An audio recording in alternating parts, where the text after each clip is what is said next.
Okay. Okay, perfect. Okay, so this is going to be a very open discussion. I would not consider it a formal presentation.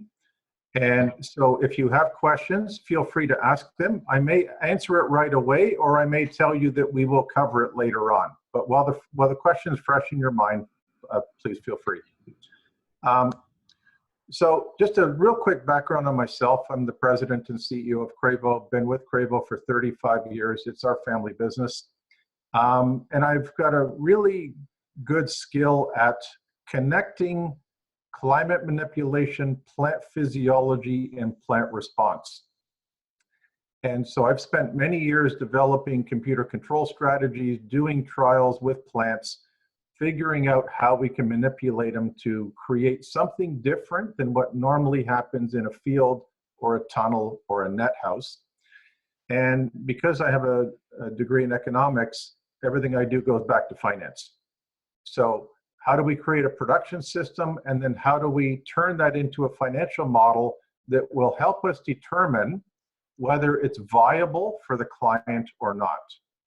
I oversee 2 R&D trial sites that produce berries, vegetables, and figs. Both of them are in Mexico, and as you'll see later on, we actually have Fall Creek varieties in there. And I actively travel to all continents, or at least I used to. Smile, I'm home like you guys. So, quick outline. We're going to go through the challenges that your customers face. So I want to understand from you what problems you want to try to fix. Then we're going to talk more specifically about what's the root cause of the challenges, strategies to prevent the problems, and then we're going to end up looking at a financial model. So how do we bring all this together so that the client can actually understand whether this combination of location, genetics, and climate optimization is going to give him the financial return that he's looking for. I had the privilege of listening in on your webinar last week that Hans and Kort gave. And so that helped give me a little bit of insight on what the hot buttons were. And obviously, firmness, taste, freshness, close to the consumer were some of the things that really came out strong here. And obviously, profitability for the grower. First one's timing, second one's quality, third one's yield. Now, I'm not going to say I'm an expert in blueberries, but I'm active in the cherry industry, the vegetable industry, the herb industry, the strawberry industry, the blueberries, so I do have a good global outlook on things. But is it fair to say that production has already expanded rapidly in the easy-to-grow climates? And now it's moving into the more challenging climates to get closer to the consumers or to hit the market windows. Is that a fair statement from what your perception is? Should be, yeah. Yeah, because anytime someone's, planting 50 or 100 hectares of something, it means it was easy to do, and it was also relatively low-cost investment. Right? A simple outdoor field is a low capital investment, or a simple shade house over top, or netting and that's where the big expansion happened. And now a lot of the interest, when you start talking about North Africa, Middle East, GCC, India, you're now trying to figure out how to grow in climates that are not as easy. So when you're down into Mauritania or South Morocco, there's a lot of interest, obviously, in the GCC countries right now. India's coming on strong because the demand is there, but the production's not. And so that's going to put a lot more focus onto the climate because it's becoming the limiting factor. So looking at the opportunities, and please correct me if I'm saying something wrong here. If I caught what was said in the webinar, the real focus right now is to try to get September to December harvest, to get more harvest in that window. Is that correct? True. Okay. The growth in the Middle East, North Africa, South Asia, conditions are hotter, produce high quality fruit closer to the consumer. Or if you're in places like South Africa, you want to be protecting those windows the best you can. I think, Richard, about windows, at this moment we're talking June or November, December or something like this, depends, but we're talking about EU. And demand is rising also, not only in EU, because so far other countries, non-EU countries, were supplying EU. And now obviously that a bit changing because demand is also there. Then yeah, challenges in Europe will stay, I think, what we have already, but we'll have more challenges outside of EU. Exactly. Agreed. Okay, so what I'd like to do right now is just I would like your comments on the challenges in the cold countries that your clients are currently facing right now. What stops them from being able to do what they want? So is there problems, what problems do they have at each of these different stages that they're struggling with fixing? And if you just speak up, I'm gonna just actually write them down in here so that we don't lose them. But you want to fix on different stages, like vegetative differentiation? If you want to just give me the challenges, I can just put them as a list, or we can separate them. I don't really care.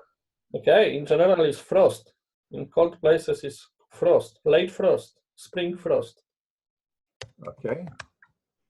We'll just do it as a random list. Yeah. Okay. What else? Andrea, what else? Short season, so not enough growing degree hour, so we need the. That means if you're growing late varieties, not always you're able to pick all the fruits from it. Yeah. Okay. Yep. What else? Rain and hail. Okay. And diseases, I think so. Diseases that came. Can you be more specific? Which diseases are you talking about? Botrytis, Pseudomonas. And is that a particular season when that's happening? Yes, in general, Richard, we have obviously fungi diseases, let's say like botrytis, but we have also bacterial diseases. Like yeah. I think the bacterial diseases are more challenge for us than the fungi one. Okay, and which time of the year is that really happening then? After frost, spring. Okay. Good example now. That is good example. Last few. Yeah. I think after winter. Yeah. Okay. What else? That's it. What about insects? In blueberries, in general, insects are less, let's say, active than in strawberries or raspberries or blackberries. I think, yeah, they are there, but they're not doing huge damage, yeah, and like in other crops. Right?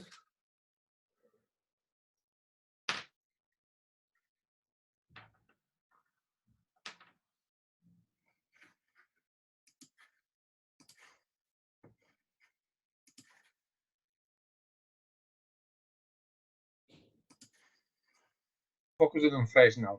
Yeah. Okay. Perfect. But in the future, mechanical harvest will be something to solve, something to fix, even if we have some system to cover. Yep.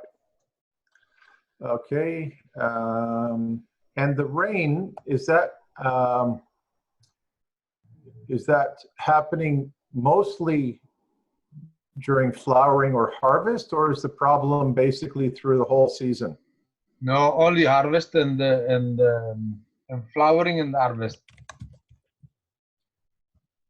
And is it the impact of the rain that's causing the problem, or just the fact the plants are getting wet? The plants is getting wet, and sometimes some varieties split the fruits. What, sorry? Some variety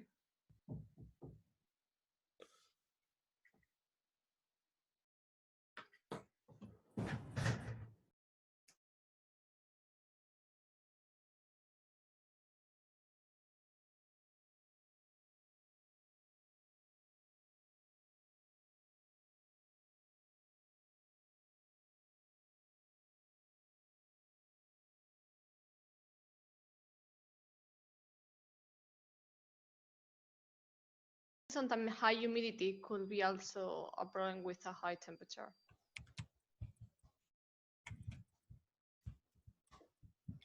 And what problem is that actually causing? Well, yeah, usually plant cannot develop properly the fruit. They become soft. Burning the buds. High humidity, Richard, is stopping transpiration, yeah? Mhm. After that, you got soft fruit. So, Buds can be burned. okay, look, I want to just finish off here though. So under high humidity during high heat, and you said it creates soft fruit, is that in open field or in a tunnel or a greenhouse? I think it's most common under tunnel, but also you can find in open fields, because I saw 2 years ago in Portugal high humidity, high heat, and rains. So Yep. yeah. Okay. But also, Richard, you have some places in Europe where it's very hot and high humidity, like Antalya in Turkey, like some Italy, Verona, yeah, Andrea. It's Yep. quite humid also, and if you have tunnels, humidity is roughly the same outside and inside, and sometimes even more in tunnels. Exactly. Yeah, because tunnels just make it more humid and more hot. So it's aggravating your climatic problem. What about disease, insects, pollination, fruit size? Well, sometimes you can have some issues with pollination, but always depends on management. But for sure you can have it. I think insects, for sure, is less than strawberries and raspberries. But for example, Drosophila is pretty common to see. And which country is that really a big problem in? I see a lot in Spain and Portugal. Okay. Here we are suffering. I think we are suffering of thrips as well, and colmage mainly. Yep. In South Africa, thrips as well. Okay. What about plant balance? You're getting a really big plant with long internodes. You're getting the right balance between leaves and fruit. Wanted to see this in our conditions in Morocco. Yes, this is something to know how to deal with. It's like when to shade, when to not shade, because here they are using, this painting plastics, so they cannot remove it every time. So it's a question of not controlling the growth of the plant. So it's confusing from some those. They want a calendar when or. Yeah. The problem is they work on a calendar for painting and weather changes on a per day. That's it. Okay, good. Anything else you can think of that we want to put in here? What about soft fruit or extending or advancing the harvest? Yeah, it's what I'm gonna say. You can have problems with the quality of the fruit because usually coming after high temperature. So. And is that softness then, or size, or both? Both. Okay. And what about advancing or delaying the harvest?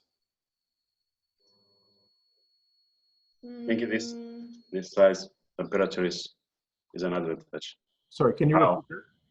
I think pruning in not good conditions could be very, very dangerous. Sorry, I'm not following. Can you repeat?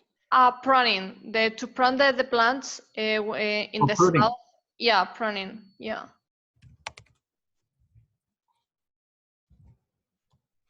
And that's a high risk? Yeah.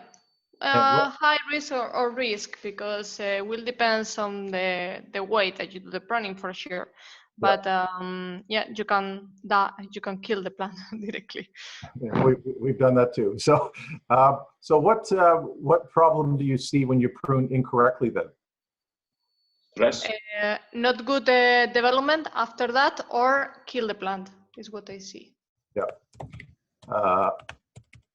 And is rain a factor after pruning? I never see. Because normally, like in North Africa, Rain will help, Richard. Yeah. rain helps. Yeah. Yeah. Is that because it's cooling down and reducing the water stress, or? Yes, reducing cooling down, reducing water stress, or reducing transpiration. And it's maybe also the difference between us and, I'm speaking as North Africa, between us and Mexico, because only difference they have is this rainy season after pruning. Yep. Yeah, Mexico has a heavy rain right after pruning. Mm. Yep. Okay, so anything else you want to throw on the list?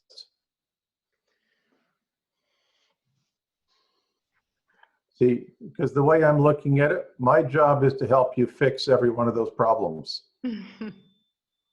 And if I could do that, then I will consider that I've succeeded.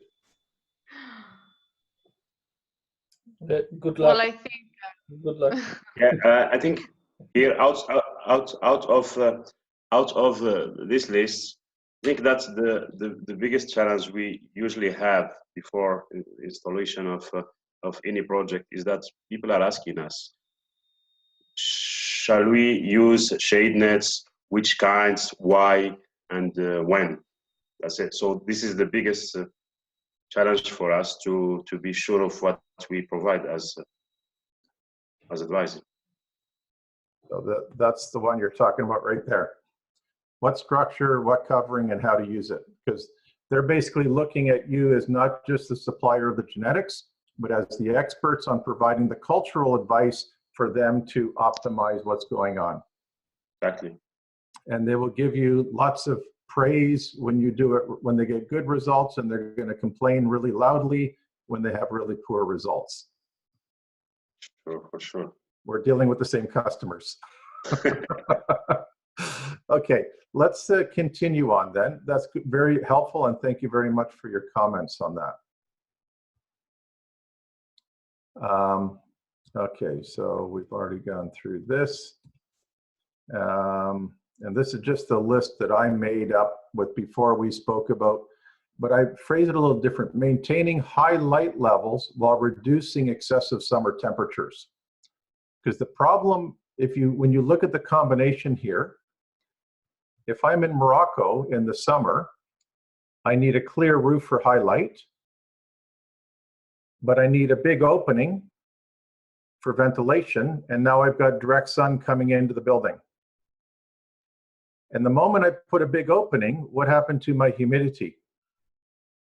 It just went up. Yeah. Right?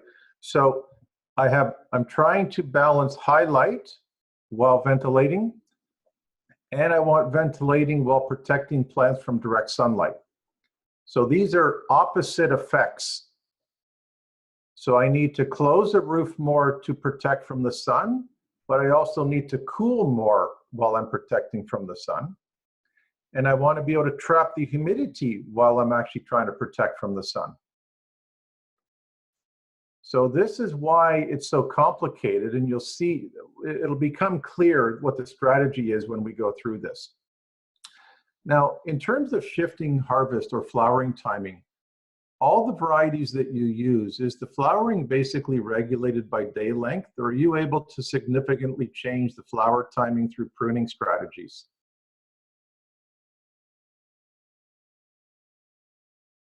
Depends on the climate.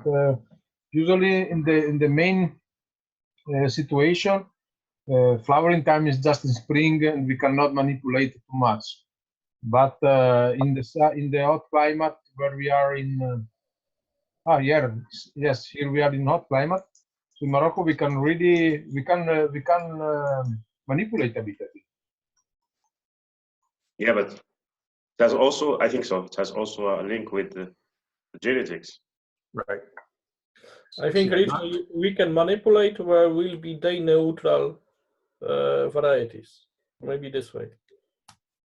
That's probably the right way to phrase it. You can manipulate it if it's a day neutral variety. I'd buy that, because the moment it's dependent on day length, pruning will not manipulate the flower timing. Okay, so how to shift the harvest? Having said that, you can delay the flower initiation by late pruning. Yeah. Varieties, only that. But you're not gonna to bring early, no chance. Right, right. Okay, perfect. Okay, and then ensuring the fruit is firm during the hot harvest conditions, right? So again, how are you going to manage the climate when you have high radiation and heat? And even in places like Morocco, if you've got a dusty, dirty roof and you're trying to push production, a plastic covering is blocking a lot of light and it's blocking a lot of heat from reaching the leaves and the pots. Okay, so because my background is I'm not a trained agronomist, but I'm really good at observing, I always look at how do people do things in conventional applications and what can we learn. And so when we look at open field, net houses, and tunnels, we've talked briefly about some of the advantages and disadvantages, and you know them, so I'm not going to go over them. And what I want to do now is give you a really quick overview just of an automatic retractable roof, and then we're going to talk about how it can be used to fix some of your problems and how we learned some of the things that we know. So when you're doing blueberries, what you see here is a retractable flat roof house. And the reason I put a tractor in there, I don't want you to think of a greenhouse, I want you to think of a field. This is a field with an automatic roof over top. And I'm just going to pause this for a sec. So one motor can close 9,000 square meters in 6 minutes. And if I put 12 motors together, I can open or close 10 hectares in 6 minutes. And a horizontal roof provides protection from frost, from wind, from hail, from dew, from excessive sun, from low humidity, and the impact of a hard rain. And so earlier when we were talking about rain, I asked you if the damage was more from rain hitting the plant, a physical impact, or if it was more from the plants getting wet. And a horizontal roof covering, just like a shade cloth, breaks up hard rain into fine droplets, so you don't have a physical hard impact on the flower. A flat roof will not keep the rain off, but it will break up the impact of the rain. So understanding when you get rain and whether it's critical at that point is really important when you're selecting which house model we're talking about. Oops.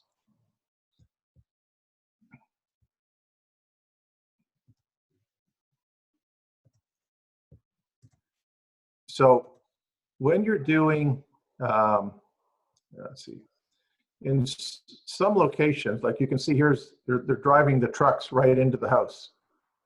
So you don't think of that as a tunnel. That's a big field. In this particular case, that's a tomato field with a retractable roof, but that could be a blueberry field. So what I want you to think of, I want you to think of it as a field, just like a blueberry field, with an automatic retractable covering. So you could be growing in the soil or you could be growing in pots. That's a separate decision. But the first thing is you have a climate challenge. And you're thinking large scale. Blueberry projects are large. And so it's fine to build 10 tunnels and you learn how to manage on 10 tunnels. But if you have 500 tunnels and you're trying to manage 500 tunnels, that's a completely different logistical problem. So when you're in places like Morocco, Electricity may be in limited supply or not very dependable, or South Africa, same thing. If one motor opens or closes 9,000 square meters, and it only takes 6 minutes to open, we're only using 1 to 3 kilowatt hours of electricity per day per hectare, which is nothing.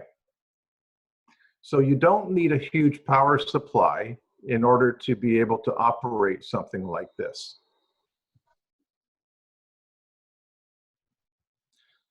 Now, when we get into, there you can see, we'll see more about this later, but that's a 17-hectare installation in Mexico of blueberries under the retractable roof. And so the type of crops you would put in here would be your berry crops, your tree fruits. So this is all designed for large scale. Oops.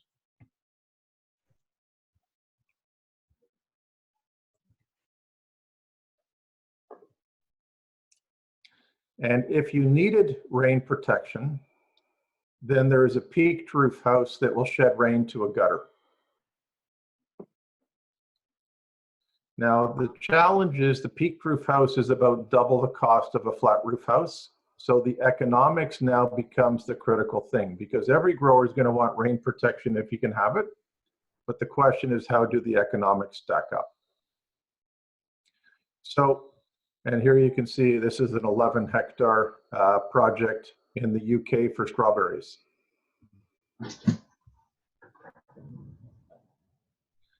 And so one of the things when you look inside here, there is 0 temperature variation from one end to the other.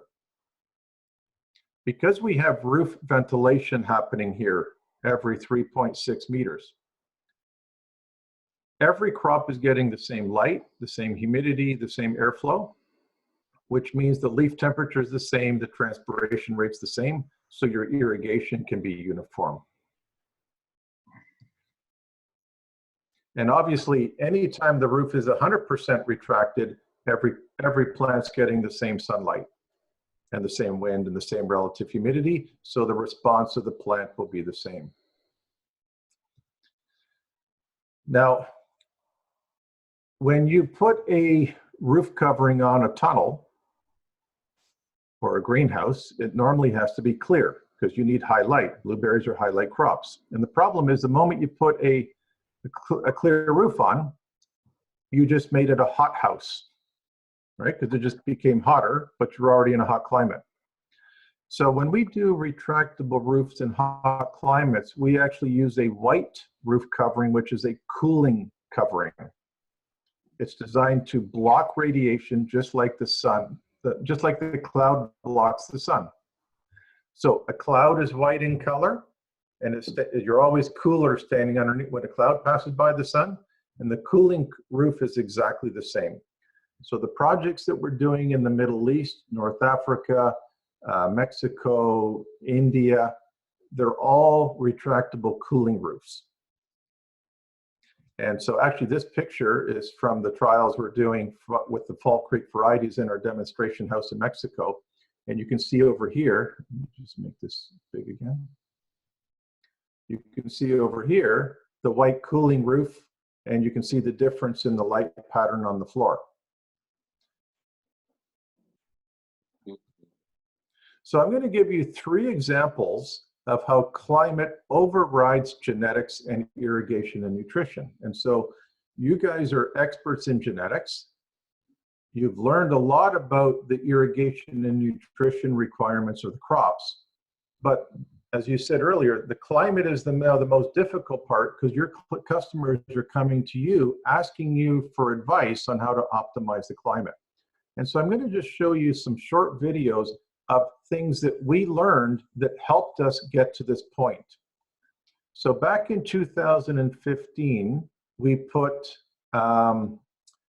Biloxi blueberries outside and inside the retractable cooling house. Now, if you don't know where Culiacan is, it's at the same latitude as Riyadh, Saudi Arabia, latitude 24, and it's about 50 meters above sea level, so it's close to the ocean. So it's going to get the same hot, dry summer conditions. Then it gets the rainy, humid conditions in July, August when the rains come. And then it moves back into the fall.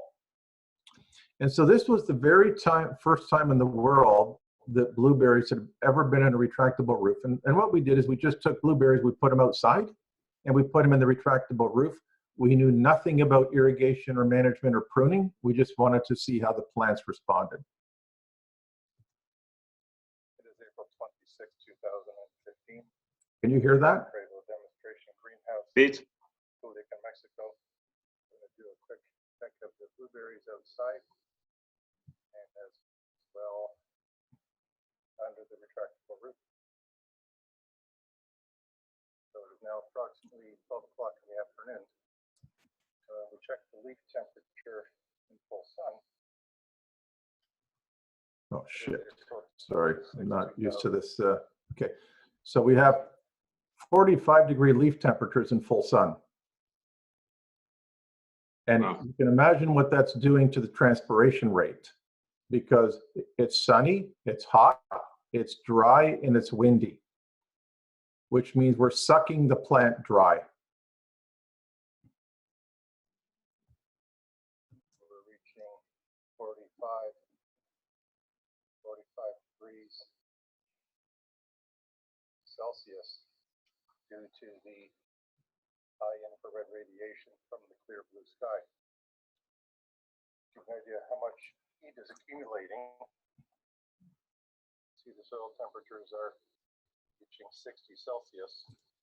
So we've got soil temperatures of 60 Celsius in full sun. Our leaf temperature are hitting 47.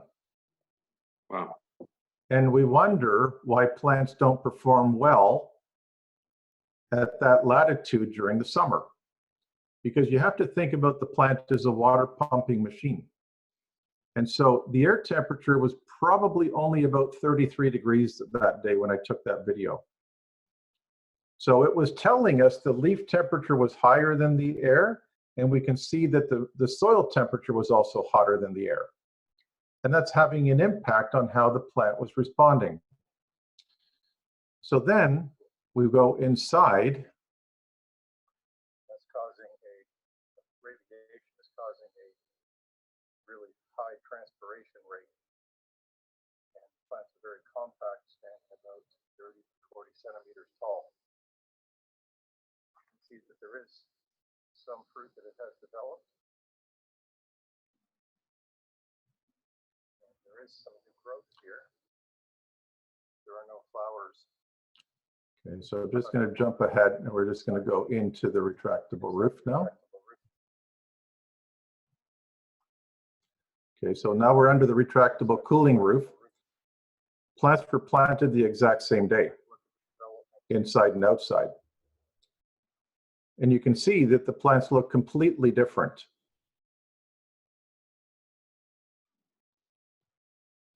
And so this started to clue us in to how the leaf temperature, the root temperature, and the transpiration rate is changing that plant development. And if I jump ahead a little bit here. When we check the soil temperature outside, we'll check the dry soil like we saw outside. So our soil temperature is only 35 degrees here, and we had 60 outside. And when we check the leaf temperature, we're at 30-degree leaf temperatures.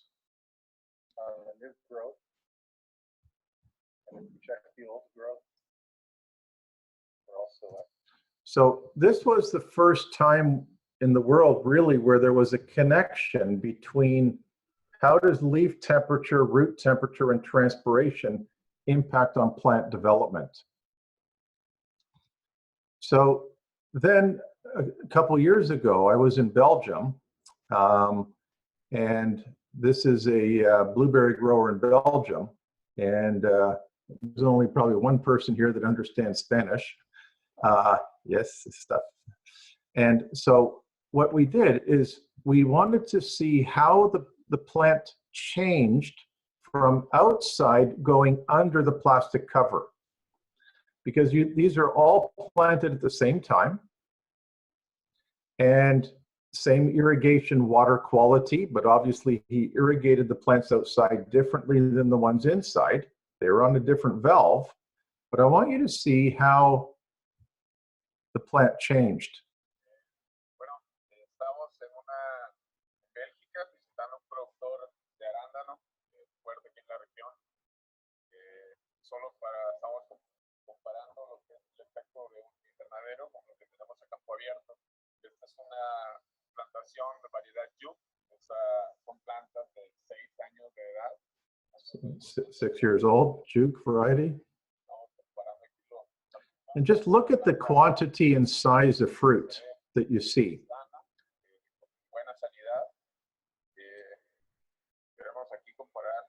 And what he's going to do, he's going to harvest some of the fruit now, and we're going to compare what happened when we went inside.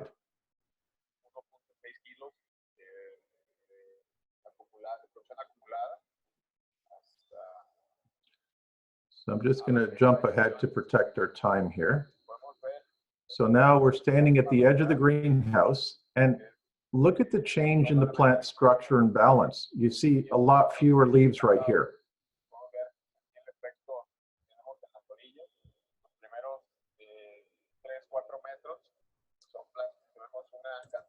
Oh shit, sorry. I keep on trying to pause this thing. Okay. So what you see here is not a lot of leaves, but a lot of fruit, which would tell me this plant's under a higher water stress.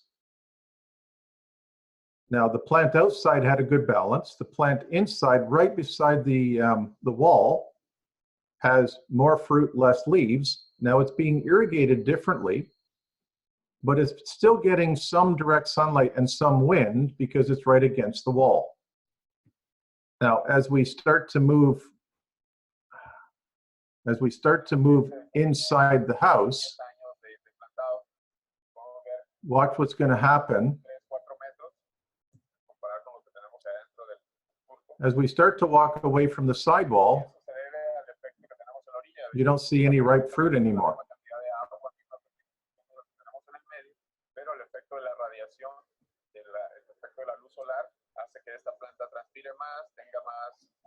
And what he's going to do now, he's going to grab some fruit.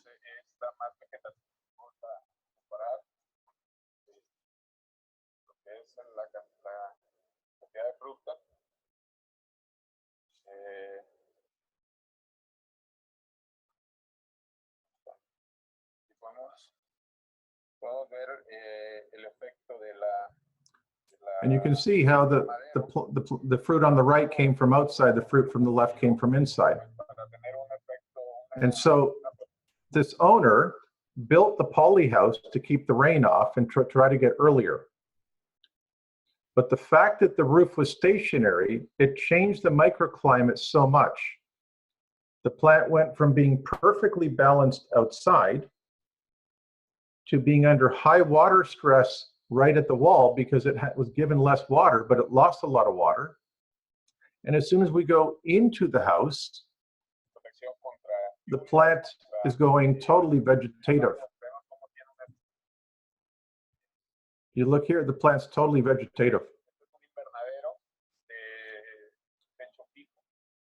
So the problem is, when we look at managing crops, we actually have to think about transpiration and water stress. And how are we going to regulate transpiration and water stress? So that was an example of where a poly covering caused a vegetative response, right? So having too much plastic too often altered the development of the plant in a negative way. Now, this video actually took at Salvador Alvarez's place in Mexico when I visited him last year. We're in a conventional tunnel in Mexico. I just want to show you the change in plant development under the opening by the gutter in comparison to under the painted white roof. So here we can see very high fruit load. And good development of laterals. So if we look down the side, you can see that it is a significant fruit load. At the moment we go over here,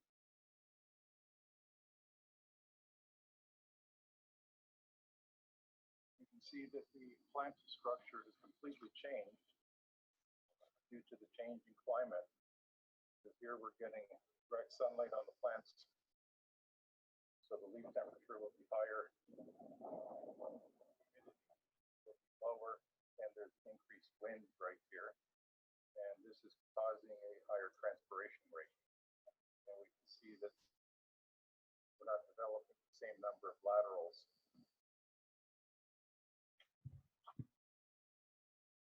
So in order to properly cool and vent, they have to have a wide opening. Shit. You're in a conventional tunnel with the post line where the opening in the roof is. So Bill, this is what I was talking about earlier, where you have this challenge of you need to shade to keep the direct sunlight off, but you need to ventilate. But if your ventilation is not designed optimally, you're now going to cause a variation in your yield per plant. And so when someone says, what's the average yield per plant?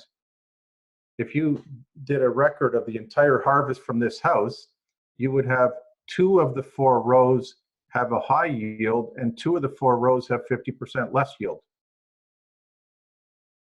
So the total yield is, the potential yields drop by 25% because of the lack of variation, or sorry, the lack of uniformity throughout the house. And so this is the big challenge when you go into those hot climates, is how do you manage cutting down the sun, cutting down the heat, ventilating without getting this lack of uniformity. And so when people are moving from shade cloth to poly, back to shade cloth to poly, they're trying to change the climate to change the leaf temperature and the transpiration rate in order to alter the response to the plants. And so when you're in a poly house, of course, the roof is low. So all the heat's being trapped down close to the plant. And then when you create that opening right at the post line, you're nailing those plants right by the post with a higher water loss. But here's the biggest problem. The irrigation system is designed to give the same amount of water to every plant. But the plant closest to the post is probably losing 50% more water. So how do you get optimal uniform yields if the water supply is 100% everywhere, but the water loss has a variance of 50 to 100%? So that is really the critical part here, is you need uniformity of climate in order to match the uniformity of the irrigation. And if you don't, that's what you're going to get. And so this grower cannot fix that problem, and you cannot fix that problem. Because the problem is the design of the structure does not allow for the simultaneous management of radiation, air exchange, and humidity control. Because you need to do all of those at exactly the same time in order to create the right environment. So in addition to protecting the plants from extreme weather, we also want to optimize the growing environment. But what does that really mean? Our goal is to optimize leaf temperature, root temperature, transpiration, and water stress. Now, when you walk into a nursery, what are the 2 things most people actually measure and talk about? Moisture. Air temperature and humidity. What's the air temperature? Oh, it's 26 degrees. Oh, it's 32 degrees. But as you saw in the first video, the leaf temperature was 47 when the air temperature was 33. And the soil temperature was 60 degrees when the air temperature was only 33. So leaf plant temperature does not equal air temperature. So we do all of our management looking at leaf temperature, not air temperature. Because if you had 33 degrees outside and it was cloudy, or you had 33 degrees and it was sunny, the leaf temperature would be different, right? Because the sunshine is making it hotter. So telling me it's 33 degrees didn't tell me what the plant temperature was. But the plant temperature is going to drive the transpiration rate. And so if you say it's 33 degrees and 50% humidity, that still doesn't tell you what the transpiration rate is, because you have to know if you have direct sunlight or not. Because if I have direct sunlight pushing the leaf temperature up, I'm going to have a higher transpiration rate. So the fundamental shift in thinking that we've made here with our clients, we don't manage the environment. We manage the plant. We don't talk air temperature, we talk leaf temperature. We don't talk humidity directly, we really are talking about transpiration, and we're using humidity to manage transpiration. So it's a very simple plant management strategy. If the plant temperature is too cold, we want to increase it. How do we increase it? Well, if it's at nighttime, I want to keep it warmer, I close the roof. If it's too cold in the daytime, I want to close the roof. If the plant temperature is too hot, I want to reduce it. And by using the white cooling roof, I can create the same cooling effect as a cloud. If the plants are not losing enough water, if they're not transpiring enough, we want to make them lose more water. And we can do that very easily by opening the roof. Because now, if here in the center where the roof is retracted, those plants are getting direct sunlight, they're getting wind, and the relative humidity is dropped, so they're going to lose more water. But the moment they're losing too much water, I want to reduce the transpiration rate, and I can do that by closing the roof back up. So you guys know what your plants need to develop optimally. The challenge is your clients are not able to create the right environment, and then they come back to you and say, hey, we're not happy. So the whole thing comes down to looking at plant balance. So this is a trial we did in Mexico at a customer's place, and it was with Biloxi. But if we make the picture bigger here, so the one on the left here was growing using organic fertilizer in the Cravo, and the planting date was June the 10th. The one in the middle was grown in a tunnel organic, but the planting date was March 25th. So this plant is 3 months older than this one. And they're both grown organically, but this one's in retractable. The one on the right was grown in the Cravo using conventional fertilizer, transplanted on June the 10th. Same genetics, same farm. The only difference was this was the one in the middle was under stationary plastic, and the one on the right was under retractable cooling roof, and the one on the left was under the retractable cooling roof. And you can see how you got a lot more leaf development under the tunnel, much more vegetative response. So here my stems, my main fruiting stems are much stronger, much more pronounced. And that is simply from regulating the light, the transpiration, the leaf temperature, and the water stress is going to cause that plant to change its structure. So when you look at a plant comparatively like this, and you say, hey, the plant's growing too vegetatively, if you're in a tunnel, the agronomist would say, reduce the irrigation. We have to create more water stress. We're irrigating too much because we're getting a vegetative response. But if I'm in a retractable roof, I would be saying, I'm going to retract the roof more often to suck more water out of the plant and create more water stress by increasing the transpiration rate. Because if I can increase the transpiration rate, I'm also going to move the calcium throughout the plant much more effectively with a high rate of water flow than by reducing my irrigation frequency. So, any questions on that before we go further? Is it making sense? Yep, totally. It's, okay.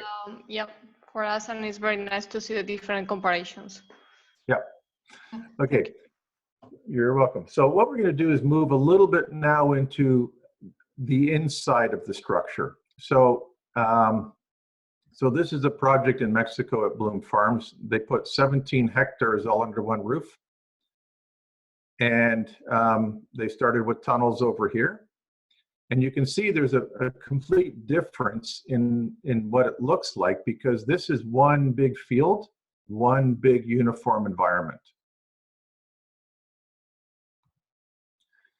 We can add bird netting and misting inside, so we can reduce the pressure from bird loss. And with a misting system, we can help regulate our humidity and our air temperatures inside. And I don't have to worry ever about misting too much in the vegetative phase, because I stop irrigating or misting, say, at 4 o'clock in the afternoon, retract the roof back up at 5 o'clock, and those plants are all dry before you go to bed at night.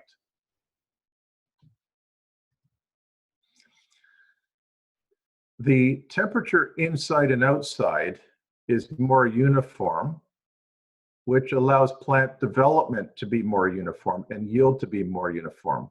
So when you're ventilating in a tunnel, you're ventilating primarily through the ends, which is why when you look at this picture here, they stopped the length of the tunnel, say, every 30 meters, because that's their ventilation.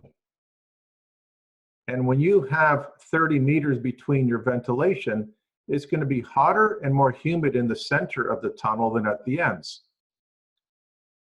which means the plants are going to behave differently at the ends than in the middle. And it's just like when we looked at those blueberries from Belgium, the structure of the plant changed as we went from the sidewall to the center of the house because the transpiration rate changed. So the fact that we have a horizontal opening in the roof here allows the airflow to go straight up, so that I don't have big changes in air temperature throughout the range. And the roofs can either be 5 meters or 6 meters tall. So the projects in Mexico were normally 5 meters tall. Now we're moving to 6 meters tall in Egypt and the GCC countries, because cooling is a really big problem there. And the taller the house is, the more I can close the roof up in the middle of the daytime to get that right balance between light reduction, heat reduction, and ventilation. The retractable roof eliminates the seasonal need to change from plastic to shade cloth, because that's one of the things we were talking about. Is you've got different protocols throughout the seasons, and which day did you change the plastic or change the shade cloth? Well, the weather could change back, and you wish you had shade cloth, but you already changed it to plastic, or vice versa. And the plants do go through some shock. When all of a sudden they went from plastic into full sun, there's a lot of stress on those plants because the transpiration rate just increased dramatically. And so when you're doing retractable, there's no practical limit to how big the house can be. So this could be 500 meters from one end to the next, or 500 meters from one end to the next again, or longer. So this really takes you back to that concept of it. It's a field. Obviously, chill hours, trying to maximize chill hours is always a big plus. And so when you have a cooling roof and you have a misting system, you can try to use the roof and the mist to try to help accelerate chill hours.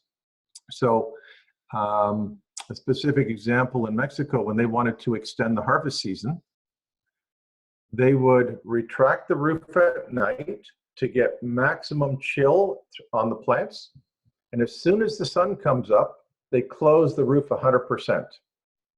And because that's a white cooling roof, what it's doing is it's trapping the cold inside the house. And it's extending the number of hours that the plant stays cold. So that could help with chill hours, but also where it really helps, if you need to extend your season into the heat, that's when you run the risk of soft fruit. And so by retracting that roof at night, getting the plants to be cold, closing it 100%, and then retracting it just 5% for some air exchange, you're going to stop the plants from transpiring any significant amounts of water. And what that does is it helps maintain the fruit firmness through the harvest time. And you can also even set up what we'll call a purge cycle, because say at 2 o'clock in the afternoon when it gets really hot, you could retract the roof 30% for 3 minutes just to completely refresh the air, and then close the roof back up and to start at a cooler temperature inside. We have seen that there's major benefits to getting the plants inside the retractable roof as soon as possible.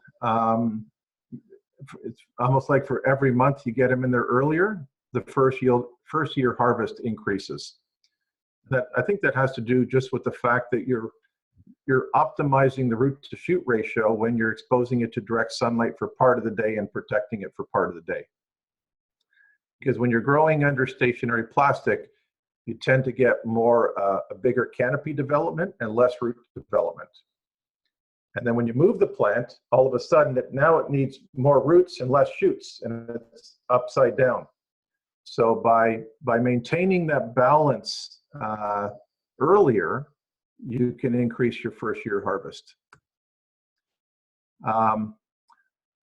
When you get this change in structure here, it allows you to change your plant density, because you need a very big spacing. If you look at the tunnel organic, how much dense canopy there is, you need more space between pots to compensate for that high canopy there. And so in retractable, we see that you can put more plants per hectare in than what you would a conventional tunnel.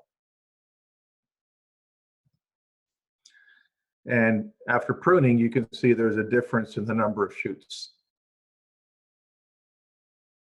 Just because those small vegetative shoots, you don't keep those. You're just looking for the main stems. Yes.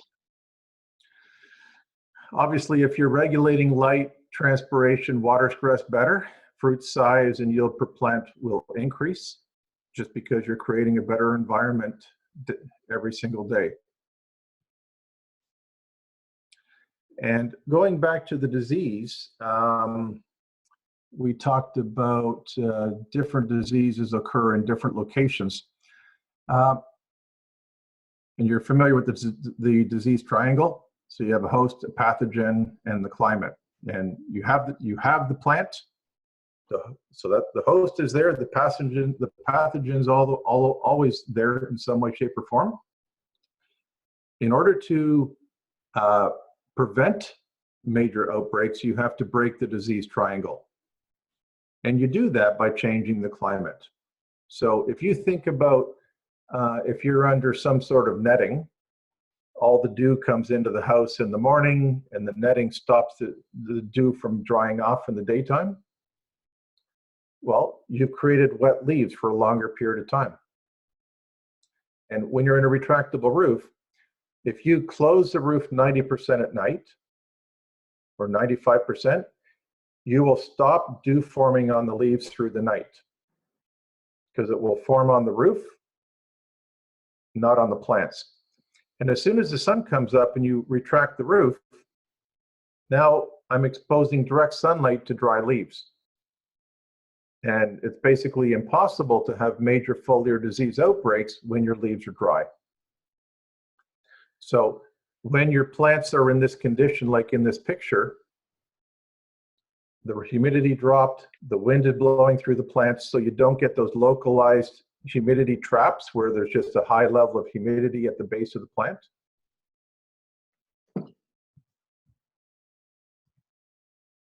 And in general, we see a 30 to 40% reduction in pesticide applications. And one of the major reasons for that, if you look at the structure here, the top picture in the retractable roof, the wall is closed permanently. And in a tunnel, the ends are open. Insects fly 1 to 2 meters off the ground, so they have easy entrance into a tunnel. But if I have a permanent wall that's 5 meters or 6 meters tall, and insects are only flying 1 to 2 meters, I will see a significant reduction in insect populations simply because it's not as easy for them to come in. And when we looked at that, sorry? Richard, sorry, and this affects also to the pollination? No, not in a negative way. The bees still come in, because bees fly high, because they're always going to the tops of trees and things like that. So we see bees, native bees, still coming inside.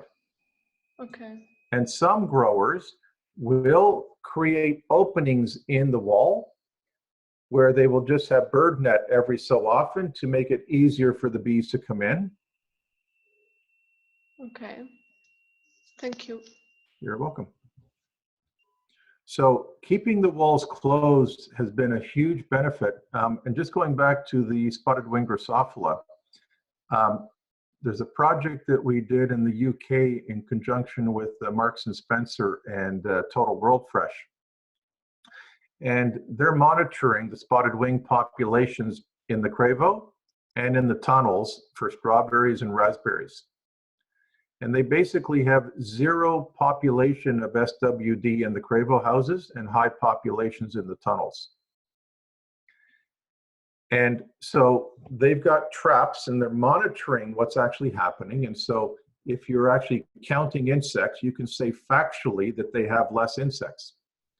And if you try to explain why, 2 things. The first one is, which environment is more hospitable to the SWD?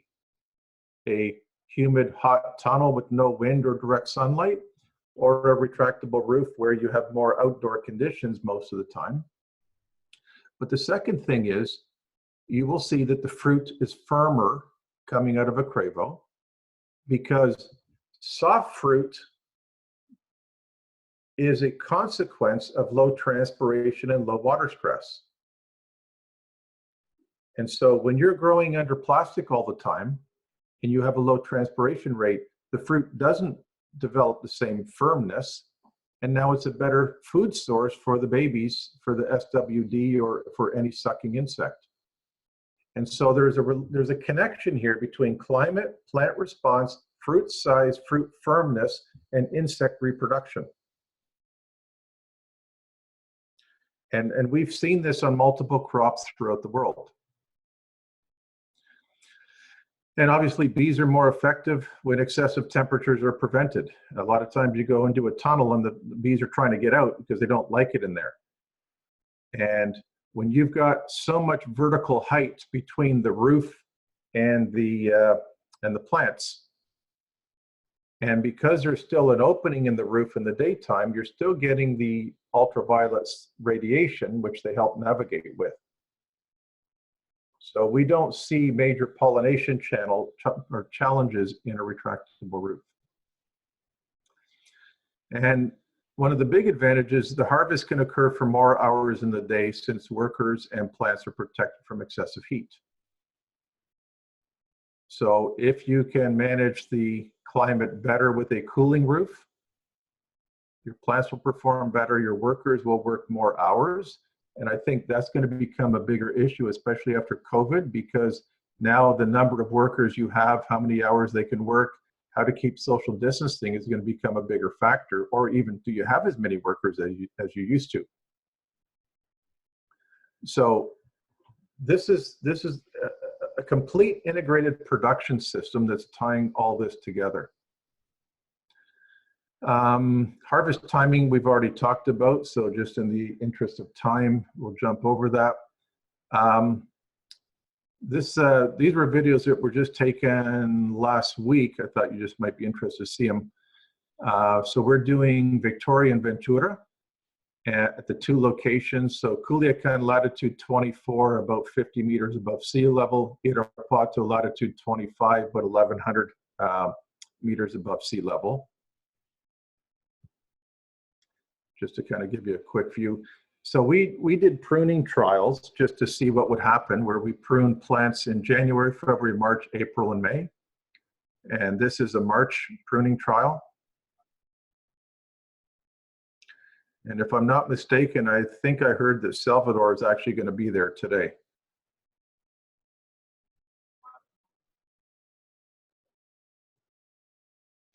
And so that's in the hotter, this will be, Culiacan is the hotter one, and Irapuato is the colder one. So it's got colder winter conditions. So you can see the rate of development's less because it was dealing with colder temperatures.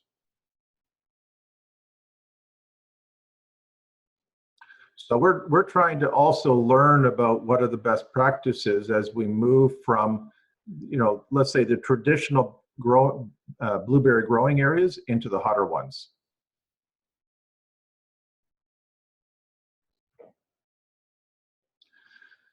So how do you predict whether the plan has a chance of succeeding? You benchmark your plan against conventional systems. So you guys are experts in all the conventional systems, open field, net house, polyhouse, greenhouse, you know all of them.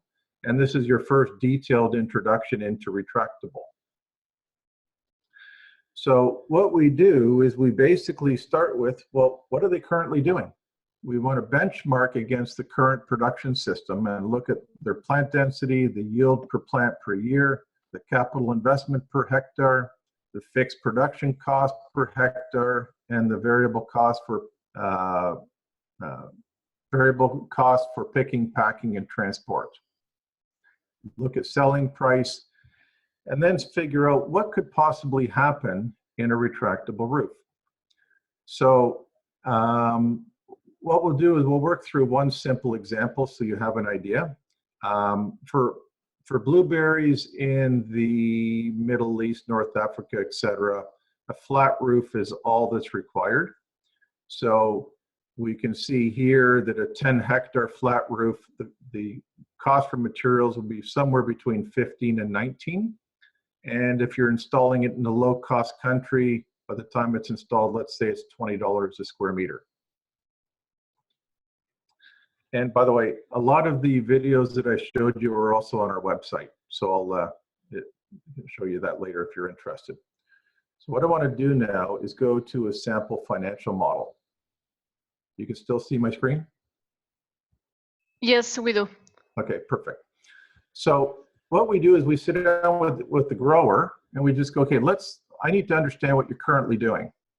And so as an example, while we're using an 8-meter wide tunnel, we put 3 rows in per tunnel. The plants are spaced at 60-meter centers, and we get 6,200 pots per hectare. That's what they currently do in a tunnel. And if we look at both Biloxi and a protected variety, because in some places growers are, you know, buying the cheapest variety, and other places they want the best. And the question is, what makes financial sense? And a lot of it's based around how much money do they have. Now, are you guys seeing more interest from the investor as opposed to the farmer? if you look at where's the growth coming from right now, is it more people that have money that they want to invest in the industry, or is it more farmers that have less capital trying to get in? I think depend on the country where you are, but for example, I have both kind of customers. So I cannot say if there is more than other, just looking into my countries, Richard. Yeah. Okay. Okay. From growers, I think so. Pardon me? In Morocco, I think from growers mainly. Yeah. Okay. I think in South Africa it's both, but there's a lot of growers that want to expand or look at different options. Yeah.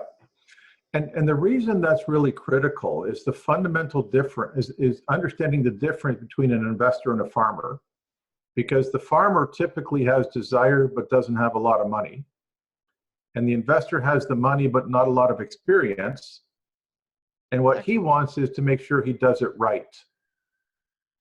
So to reduce the risk. The risk. To reduce the risk. Exactly. Yeah. He's prepared to invest 10% more. Mm-hmm. In order to reduce the risk. Mm-hmm. Exactly. And so we can quickly try to understand what's the profile of the person we're looking at, because if it's a small farmer with not a lot of capital, they're never going to look at us. They're going to look at the most cheapest thing they can buy.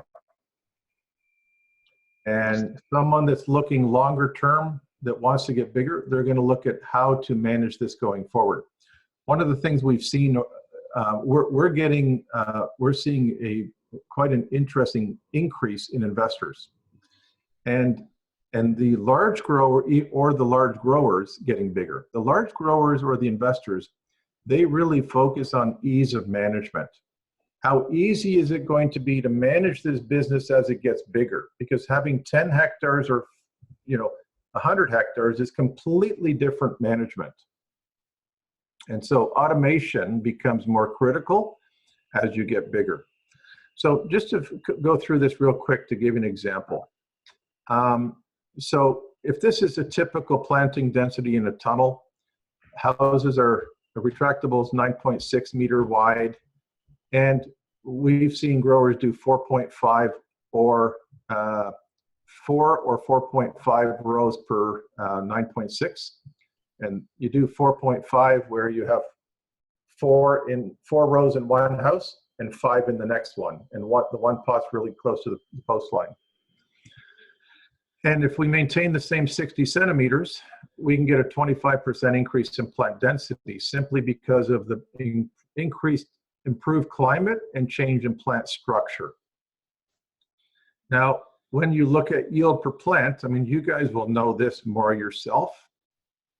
What's the yield for a Biloxi variety in a tunnel? What's the variety for a protected variety, whether it's Atlas or Victoria Ventura? That will change. We've seen in general that in terms of plant increased yield per plant, somewhere between 35 and 60% increase in yield per plant, depending on what we're comparing to.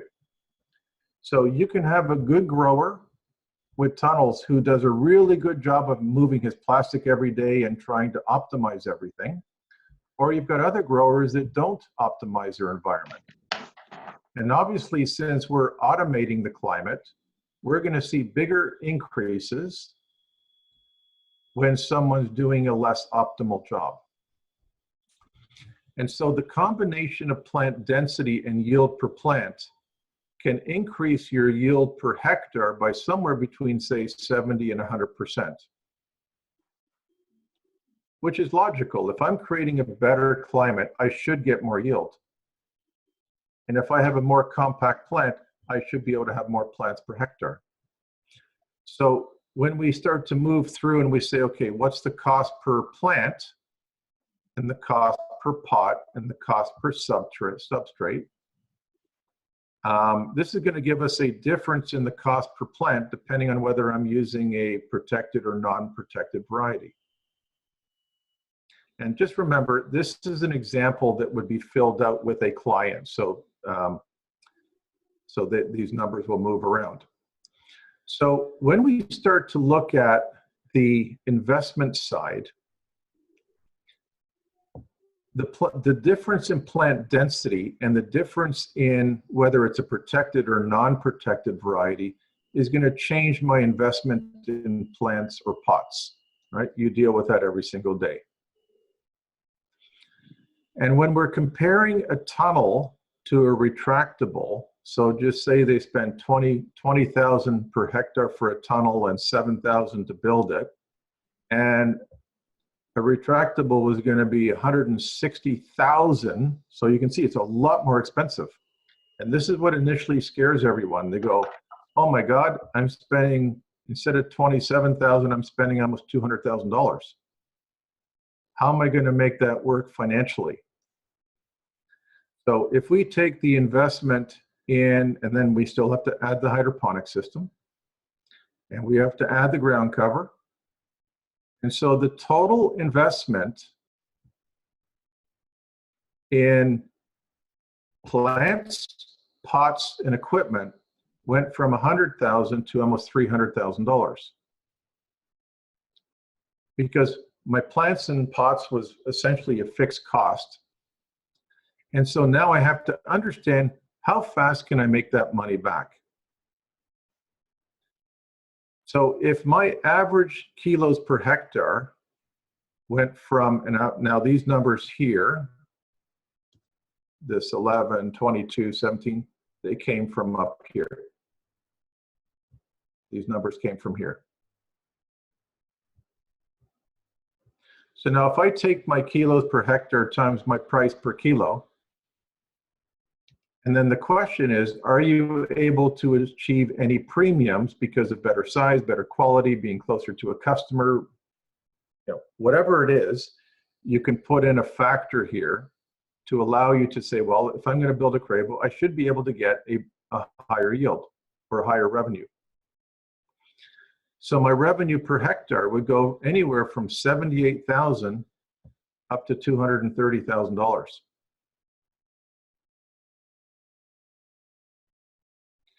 Now, I have to take off my cost of production. And as you know, in blueberries, cost of production is not really the most significant part of the equation. It's really your revenue. So we said, okay, you got 41,000 in a tunnel. You're going to spend 50 in a Cravo. You'll spray less, but you're going to fertilize a lot more because you got a much more active plant. So it's going to want more water. It's going to want more fertilizer,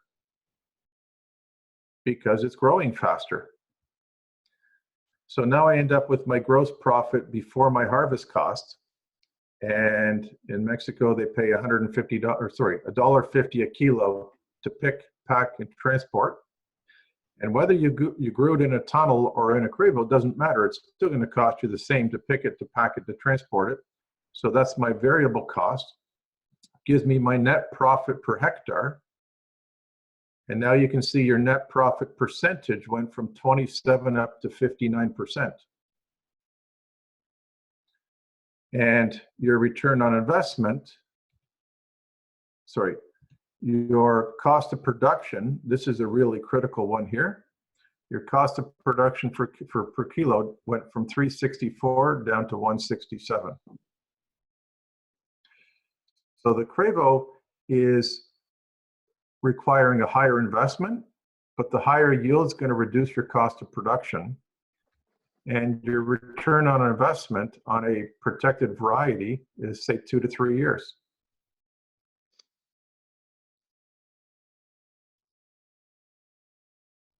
So as when you go to the places where the tunnels work really well, we will not have a major advantage, and we probably would never sell there because the tunnel's good enough. But in the climates where the tunnel is being challenged to achieve the yield, the quality, and the timing, it basically says it's not really the right technology package for that particular climate zone. And so if the grower's got $300,000, he can get his money back in less than 3 years, and he's going to have the lowest cost of production of any production system. So when the prices drop in the future,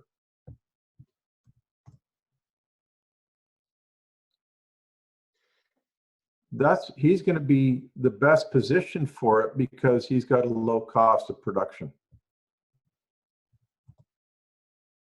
So people that are looking at the financial side of this, when we take them through this example and they go, what are you trying to accomplish over the long term? So here, if I want to produce 100,000 kilos, I need 9 hectares of tunnels with biloxi, and I need 4.5 with retractable. I need 5.6 with tunnels, or 3.3 with retractable. So they're investing more, but they're getting more. Because the critical part is they have to solve their production problems. And so let's say Fall Creek and Cravo, we work together in the sense that we're both trying to solve a customer's problems, and you're focusing on trying to give them the best genetics. So if you can show a better yield, your genetics have more value. And if we can help the genetics create higher yields, then it's creating more value for what we do. So at the end of the day, if you get growers into retractable with protected varieties, you're selling your most expensive varieties, and the client can now predictably and consistently achieve his production goals because he's able to react in 6 minutes to changing weather conditions. And so, Abdel, when I was talking to some guys that are producing in Mauritania, you know, they were talking about the difficulty of managing the summer heat. Because you get that strong, dry, hot wind coming off, and it sucks the moisture right out of the plants. I see. Right? And if you can't fix that problem, then you can't produce there. Even though it's the right location to hit the market window, you need to be able to hit those, to manage those extremes.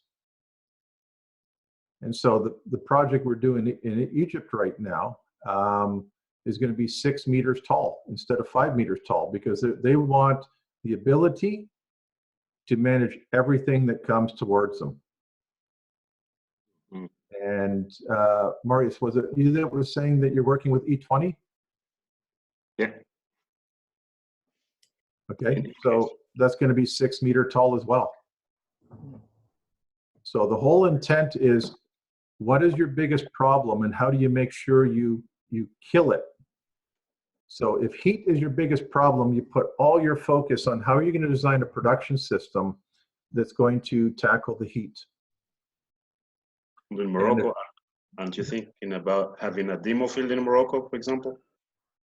Sorry, can you repeat? Aren't you thinking about having a demo field, a demonstration field in Morocco? It always comes down to a grower. I mean, at some point, a grower's got to want it and manage it. And we've worked through, you know, some special pricing things with people that want to be the first. And it's like the guy in Mexico that's built the 40 hectares. He started with 0.5 hectares, and now he's got over 40 hectares. It's the same thing. So when growers are motivated to solve their problems, they look for what technology works. And Abdel, you probably can recognize the difference between a grower who is a leader, who wants to be the first, and the people who are followers who will only do it when 4 other friends have already done it. Yeah, it's because also we have a lot of followers here for that. Exactly. And the leaders are willing to make the investment, but they're not always willing to share the results. Especially here. Mm-hmm. Yeah. So that's why this thing has to move in a step-by-step fashion. Okay, I think Fall Creek is thinking about having a demo field in the future here in Morocco. Okay. Just saying if it can be in parallel, maybe, for example, Fall Creek can be your lead, the first lead. Well, you never know. That's why we're talking, because we're both our companies, we're following each other. Either, you know, sometimes we're leading, sometimes you're leading, but we're talking to a lot of the same clients. Okay. And the interest in India is increasing dramatically right now, and the Middle East is increasing dramatically. You know, for all the reasons that were addressed in the seminar on Tuesday. So that's kind of the outline of what I wanted to share with you. Does that kind of give you what you wanted to know? Yes, in general, Richard, you follow all the history of horticulture, especially Ukraine, after that spreading to the rest of the world. That is kind of calculation, what tunnels giving you compared to the open field. Yep. And after that, what the glass house is giving you compared to the tunnels. And Yep. what better environment is any tools for to make better environments, to make better crop and bigger yield per square meter. Exactly. My question to your sister will be, what restriction of your system have? That means, for example, wind speed. Okay, good questions. Okay, so we focused, Marius, basically we focused first on what the system does. How does it work? Now let's go a little bit to the mechanical side. So let's start top level. The first thing is the roofs are always computer controlled. Okay. So either we will supply a Link 4 computer that has a weather station that has been programmed specifically to control the retractable roof and any walls if you have roll-up walls. Or Priva has now included the Cravo retractable roof software into their computers. So large projects will probably go Priva because they will integrate the fertigation with the climate. So that's the first thing. When we talk about the Cravo house as a product, first of all, we've been doing this over 35 years. The houses have been installed on all continents. Cravo houses have been hit by 16 hurricanes, cyclones, and typhoons. And we have never lost a house or a roof. So the standard house design is 110 km/h winds. That means with the roof in a covered position to protect the plants. So if you had 130 km/h winds, either we should design it to be stronger, or you can automatically retract the roof. When the wind comes, it blows through, and then an hour later, you close the roof. Because storms of that extreme intensity are 110 km is a hurricane wind. So normally you don't get 110 km/h unless you're coastal where you get those storms hitting. So you don't have to worry about wind.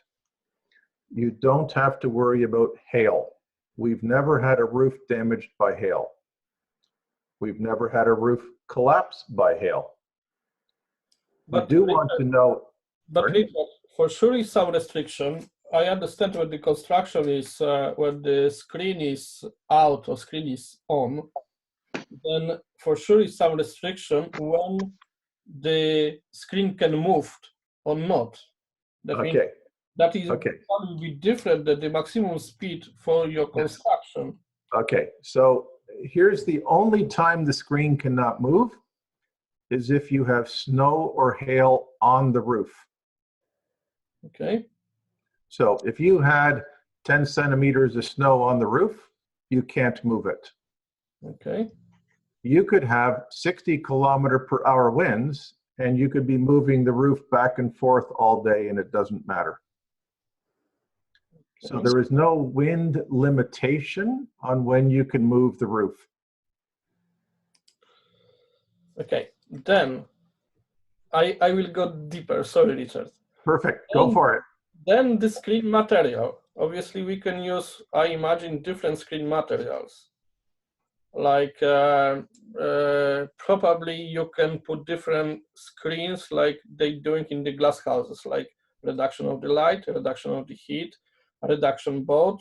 I don't know, spreading the light is, you know how many screens is on the wall. It's more than 100 now types of the material of the screens doing different things. Yeah. Then, is any restriction of the wind for different screen materials what you're using? Because obviously when they will be there, the wind can break the screens. I know okay. construction. Okay, so there is no risk to the screen breaking from wind. Okay.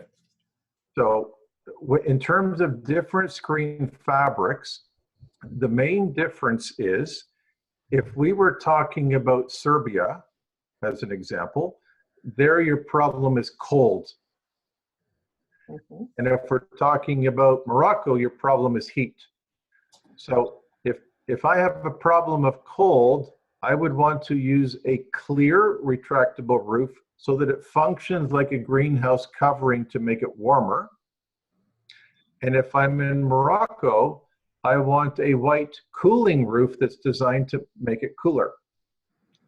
Because anywhere in the world, if the temperature was between, say, 15 degrees and 28 degrees, the roof would be retracted everywhere.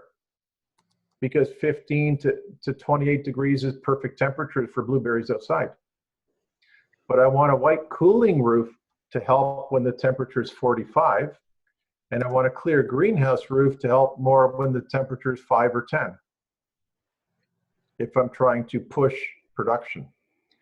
So, in the case of blueberries, it's actually a very simple discussion because the moment you're in the warm climates, it's a white cooling roof with a layer of bird net underneath. And there is no limitation on when you can open and close the roof because you don't have snow. You can protect, the crops from hail if you had hail. Richard? Yes. How much snow can the roof support? Depends on which model we're looking at. We have 4 different models. And what I'm going to do, Marius, I think you sent an invite that had the email addresses from everybody? Yeah, I think so. Okay. Yes. At the conclusion, let's say before tomorrow, I'm going to send you all an email. And I will include the brochures that show the technical specifications because we have 4 different models that we can look to use. But in the case of blueberries, it's always going to be a flat roof, except if we have to talk about rain protection. And then it's a peaked roof house. Now in Italy, are you producing in the north or in the south? Both, in the north and the south. But I have, there are some big projects in Romania, in Serbia. And this system is interesting because it's also very tall. So in the future, you could go inside with a mechanical harvest. Yeah, exactly. Yeah, you're thinking correctly now. You're thinking correctly. Yep. Yep. The challenge, let's talk about snow for a minute then. When the plant is dormant, the roof's going to be retracted, right? Because the plants are outside, so they're all dormant. So your risk of snow happens in the spring. Yeah. If you have a late snowfall. Yeah, or very late. If you want to be very late, with the last production in end of October, and sometimes you could have a very early snow. Yep. Yeah. That risk is typically less. I mean, I live in Canada, so we learned a lot about snow. Snow. The problem in the snow case is that when the snow falls on the roof, you can no longer move the roof. Now, when you get an early snow in October, you know it's still going to melt. Yeah. But if you get a snowfall in March, you may get another snowfall 2 weeks later, or another, and so you can have accumulation of snow. And so when you are, if you're going to use the roof to bring the flowering in earlier, because that's what I'm thinking you would want to do, right? Is you want to get more heat units to bring the flowering in earlier. But your flowering is not happening during the risk of snow time, is it? No, it depends. Yeah, sometimes could be in the in some region could be the risk of having snow since Richard, May. problem in Europe, and you know UK is special. You can have spring snow even on the south of England, what is very heavy, yeah, because it's still, and that is the problem. And removing the snow is very difficult because it's so heavy and so wet. Well, you won't remove it. You have to wait for it to melt. Yeah. And so, but I guess the question looking at the crop is, if let's say you brought the spring flush in earlier 3 weeks, and then you had 10 centimeters of snow, would that 10 centimeters of snow kill the spring growth if the roof was retracted when the snows came? No, usually not. Usually snow doesn't damage the fruits. Exactly. But when you have a climate like that, you can never know, because if you want to cover, to protect by frost, you can never know if it is going to change to snow or if it is going to stay. No, I understand. I understand. There's a big difference between snow and frost, though. I mean, frost where you have a clear sky, yeah, does a lot more damage, because you could have snow when it's +3 degrees. Oh yes. Right? And when you have snow, it's cloudy. Yeah. So a frost is a different thing, because you have 0 degrees, clear sky, and then the temperature went below, -2 or -3 on the plant temperature. So managing frost is no problem. Yeah. Managing snow, if you had, let's say the plants are 3 weeks early and you've got some new shoot development and the snow comes, would there be a major problem if you just retracted the roof for the 6 hours when it's snowing and then closed the roof back up automatically? Yeah, the interesting factor is that you can open and close so fast that you can really do fast. So this is interesting. Absolutely.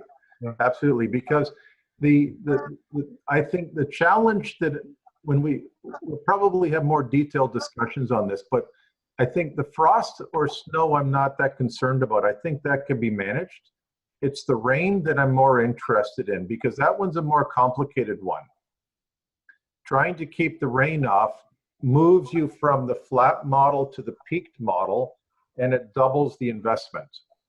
And so you really need to make sure you're going to get enough extra kilos at the right price to justify that. Because the way I look at it through the finance side is, let's say you have 1 million euros. I can build this much with a peaked roof that keeps the rain off, or I can build this much flat roof for the same money. And in the case of blueberries, covering more hectares with more earliness is a really big benefit. Because I think timing is probably one of your biggest assets. You're trying to hit the windows, and the rain is just protecting the fruit at harvest time. Mm-hmm. And if you have rain on the fruit, did it damage it, or did it just delay when you harvest it? Is delaying, then your shelf life is going down. You're delaying it because it's sitting on the plant longer, so the shelf life is going down. Yeah. So it's It's the delay in the harvest time. Yeah. Yeah, means and it's broken in. Fruits, yeah. That is Yeah. the risk.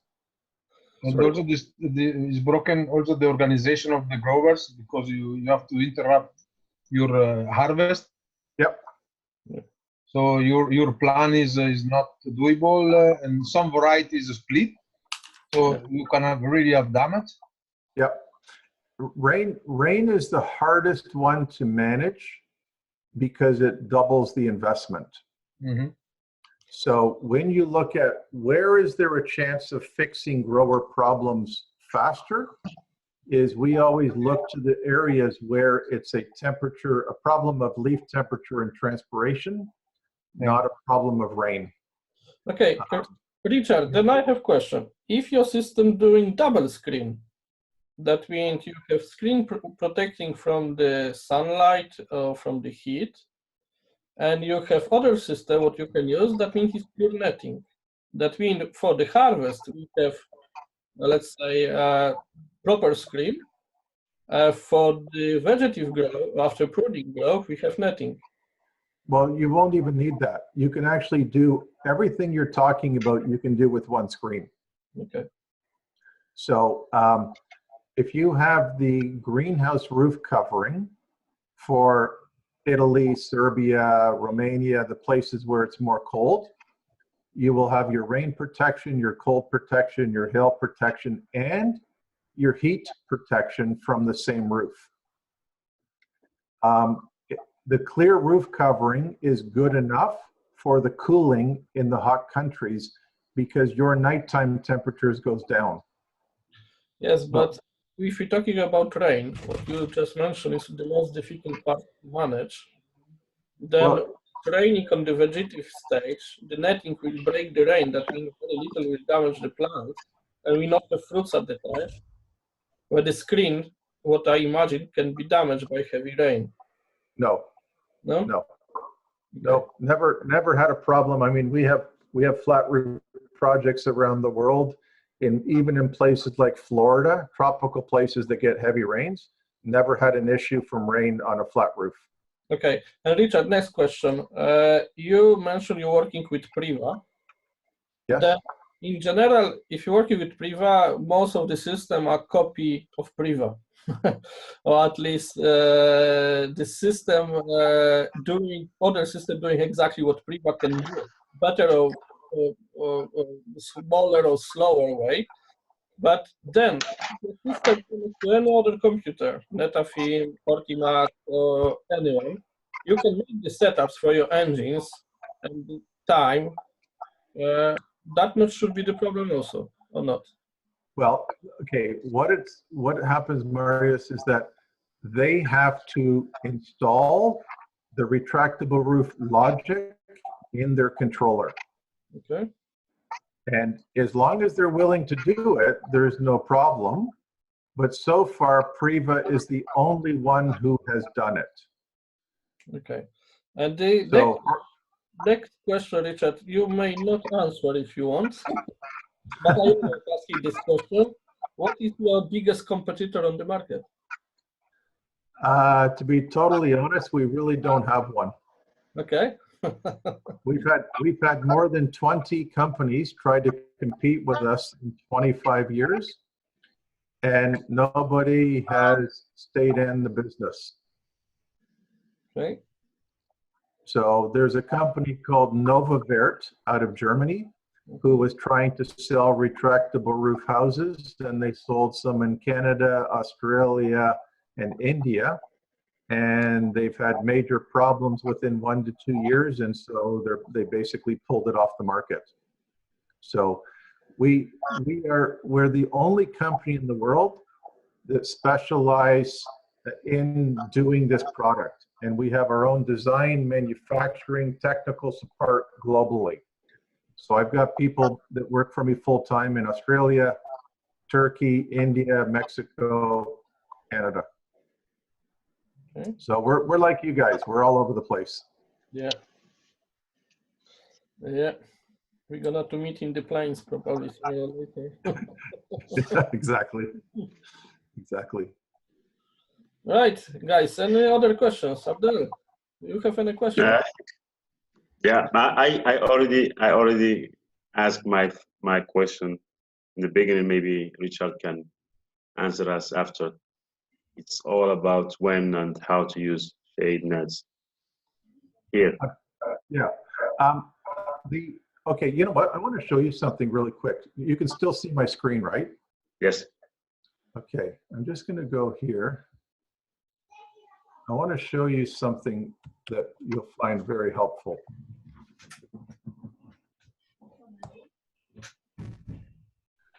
Okay, when you go to the Cravo website and you click here, if you go under berries and blueberries, you will see a lot of the videos that we looked at already.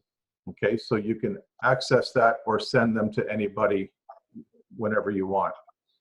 But when you go here to Overview of Production Systems, what I did was I created a series of 6 videos that summarize the complete production system. So, and it only takes 1 hour to watch this. So if you think about what we spoke about, my first focus was understanding the difference between plant temperature and air temperature. We then started to talk about water loss or transpiration and how that affects the plant. And then how does water stress change the development? What is the difference between a retractable cooling house and a conventional greenhouse or tunnel? And what does the automation strategy look like for the retractable roof? So if you want to understand the automation side, you just go here. I mean, because of our discussion, you already understand plant temperature, you understand transpiration, you understand, water stress. And this is the control strategy that we developed for how to automate it. Now, I will be sending you another document that I'm just finishing up right now. And we are firm believers in managing based on leaf temperature. And if you remember the video I showed you where the plants close to the opening in the tunnel had 50% less fruit, if you were to measure the leaf temperature of the plants in direct sun, you will see that they were probably 40 degrees, just like we saw in the first video from Culiacan. And the reason there's 50% less fruit by the post row is because the leaf temperature got too high, the transpiration got too high, the water stress got too high. So what we do is we actually measure the leaf temperature and we say, okay, when the leaf temperature exceeds 32 degrees, we need to close. If we're in the flowering stage where we're getting the lateral development, we need more protection because the plant is not going to grow more laterals if the water stress is too high. So in that situation, we would say the maximum leaf temperature should only be 28 degrees. So we're going to close the roof earlier to reduce the transpiration rate, to reduce the water stress so that the plant is willing to throw more laterals. Okay. Understandable, because it's the same we're doing in the glass houses in strawberries, raspberries, and everything. Yep. The only Exactly. thing, Richard, blueberries, just something to look, is also crown temperature, because actually it's cane crop can have crown. Where other crops, the leaf temperature and the crown temperature, like in strawberries, is mostly the same. When in blueberries, you will see the cane and leaves different, and the leaves from the top will be much hotter than the leaf from the bottom. Yep. And I play a bit my past life with the temperatures of the leaves and with the cane. And it's huge difference. Obviously, it's about water availability. And Yep. And I don't know if Priva for your system is also set up probably vapor pressure deficit. That means I think also with that to work. Yeah, the only danger on VPD, Marius, is VPD does not factor in direct sunlight. Yes, it's true. It's true. That's the problem. And so because I looked at all the different control systems and I go, we need to automate what's going to happen. And when you focus on the plant and you say, I'm trying to optimize the leaf temperature, well, then measure the leaf. And if I have a leaf temperature of 32 degrees and the relative humidity is only 20%, now I know my VPD is really high.